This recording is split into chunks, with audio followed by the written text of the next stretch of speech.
அஜித் சாரோட 59வது திரைப்படத்தோட ஷூட்டிங் பார்த்தீங்கன்னா ராமோஜி ஃபிலிம் சிட்டியில் நடந்துட்டு இருக்குங்க. தலா அஜித்கான போர்ஷன் இப்போ எடுத்துகிட்டு இருக்காங்க. தொடர்ந்து 10 நாளாக நடிச்சிட்டு இருக்காரு. இன்னும் ஒரு 20 நாள் நடிச்சாருன்னா அவருடைய போர்ஷன் முடிஞ்சிடும் அப்படின்னு சொல்கிறாங்க. படத்தையும் சீக்கிரமாக முடிச்சு மே 1 ரிலீஸ் பண்ணுறது தான் படக்குழுனோட பிளான். இதுக்கு நடுவில் அஜித் சாரோட 60வது படம் என்ன மாதிரி படமாக இருக்குன்னு சொல்லி நிறைய ரூமர்ஸ்லாம் வர ஆரம்பிச்சிது. ஒரு அரேபியன் ரீமேக் மூவியில் நடிக்க போகிறாரு, இயக்குனர் தேடிட்டு இருக்காங்க அப்படின்லாம் சொன்னாங்க. அந்த படத்தையும் போனி கபூர் தான் தயாரிக்க போகிறதா சொன்னாங்க. ஆனால் அஜித் சாருக்கும் போனி கபூருக்கும் ஒரு அண்டர்ஸ்டாண்டிங் வந்துச்சு. தொடர்ந்து ஒரு 3-4 படம் அஜித் சாரோட படத்தை போனி கபூர் தயாரிக்க போகிறார், அது உண்மை தான். ஆனால் அஜித் சாரோட 60வது படத்தை யார் இயக்க போகிறாங்கிறது தான் கேள்வி. ஆக்சுவலி பார்த்தீங்கன்னா வினோதோட கதையை அஜித் சார் ஓகே பண்ணி வச்சிருந்தார். ஆனால் ரீமேக் படத்தில் ஃபஸ்ட் நடிச்சதுக்கப்புறமா அதுக்கு அடுத்து அவருடைய உண்மையான கதையில் நடிக்கலான்னு பிளான்.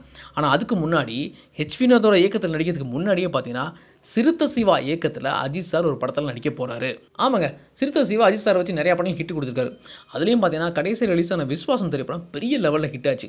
அதனால இன்னொரு வாய்ப்பு அவர் கொடுக்கலாமே அப்படின்னு முடிவு பண்ணியிருக்காங்க. ஸோ இந்த 59வது படத்தை முடிச்சதுக்கப்புறமா 60வது படத்தை இயக்க போகிறது சிறுத்தை சிவா.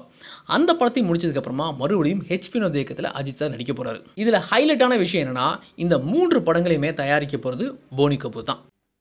ஹாய் வியூவர்ஸ், உங்களுடைய போரிங் டைமை என்டர்டைன்மெண்ட்டாக மாற்றுறதுக்கு மறக்காமல் தமிழ் காசிப் சேனலை சப்ஸ்கிரைப் பண்ணுங்கள்.